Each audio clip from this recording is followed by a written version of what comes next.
Hi, my name is Eric Tesh. I'm a respiratory therapist here in Bethesda, Maryland, and today I want to be talking to you about the ParaPAC pneumatic transport ventilator. This ventilator is very user-friendly. It is, you're able to use it for patients in the hospital, EMS, transports, and it's also MRI compatible. You can tell it has very easy to use knobs. Here you have your pressure relief on-off switch, 50% FiO2, 100% FiO2, your frequency for your respiratory rate, and your tidal volume. I will go through each one.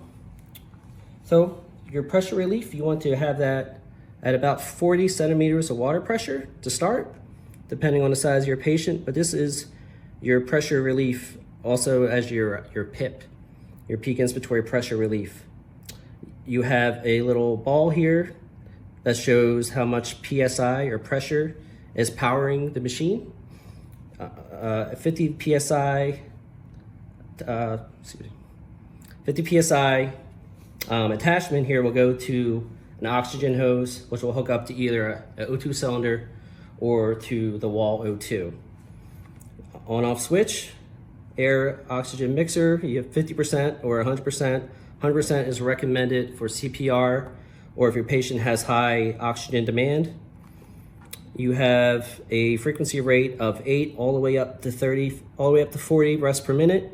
It's recommended to start at a rate of 12 for an adult, and then you can go up higher for children all the way to infants. It's recommended to have anywhere not less than 5 mils per kilogram of tidal volume. So this is not recommended for neonatal patients, mostly for adults and children. You have your tidal volume at a minimum of 70 mils all the way up to 1500 milliliters. I will show you the circuit now. Here you have your basic corrugated tubing here, which will plug into the patient outlet. You have your gas inlet nozzle here, which will hook up to your O2 hose. You can see that. Just screw on here. Actually, it's recommended to put that on first, that way your O2 tubing is not in the way.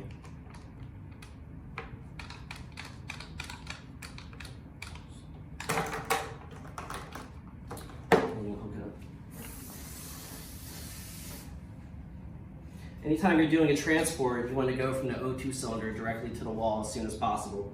That way you maintain your pressure within the cylinder. You have your circuit here. With our ParaPAC circuits, it comes with this device here where you'll have a few different outlets here. It's all labeled so it tells you exactly where to place everything. So you'll hook this up to the nozzle here. It's rather a tight fit. You have an extension here. This is where your PEEP valve will go, much like an ambu bag. You can dial in anywhere from 0 all the way up to 20 a PEEP. It's recommended to start at about a PEEP of 5. That's our normal physiologic PEEP. And then the bottom part here, if you look on here closely, it says to patient and going down. So this is where you would connect to the endotracheal tube. It's recommended that if you have a bacterial filter, you can place that right there and it will act both as a filter and an HME. And it's also a good idea to add a little bit of an extension to the endotracheal tube. What's an HME? HME is a heat moisture exchange. For ventilators that don't have an external heater, we usually place the HME in line. That way you maintain the heat humidification within the airway. And I'll hook this up to a test lung so that you can see its functionality when we turn it on. So on the top here, now that is hooked up to a wall O2 source greater than 40 PSI, the ball turned white.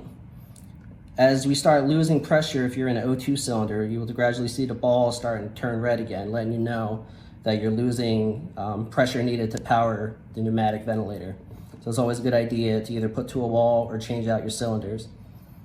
So if I turn the power on, it's going to pressurize and you'll see it'll go through its checks of all these different lights. You have your high pressure alarm here, your cycle indicator, low pressure indicator, your alarm, your breath detection, that's for spontaneous breaths, and then low power for your battery. It does have one battery on the side here. That one battery powers just the alarms and the light for the ventilator. Everything else is powered pneumatically. It does have the ability to sense negative pressure. If a patient did take a spontaneous breath, you will see that the gauge will go down to -10, and it can go all the way up to 100 here. The normal power for breath is about 30, and then you also have your pressure relief set to 40. It's best to match your patient's respiratory demand. So whatever kind of respiratory rate they were doing while either not intubated or on a different type of ventilator, you would try to match that and match your FiO2. If the high pressure alarm was to go off, either due to an obstruction or poor compliance, you do have a pressure relief alarm and indicator on the side here that will blow the rest of the, depressurize the system before the next breath. If it does have a low pressure indicator, usually that means that there is a disconnection either within the circuit or within the cuff of the endotracheal tube. You do have the ability to do an alarm silence here.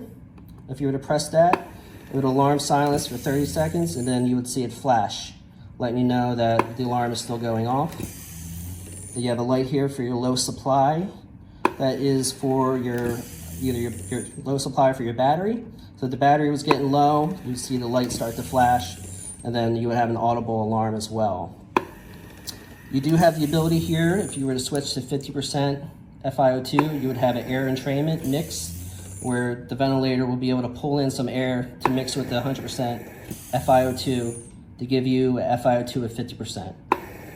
It's recommended that if you're in a toxic environment due to CBRNE or maybe a dusty area, that you leave it on 100%. That way you're not entraining any particles from outside.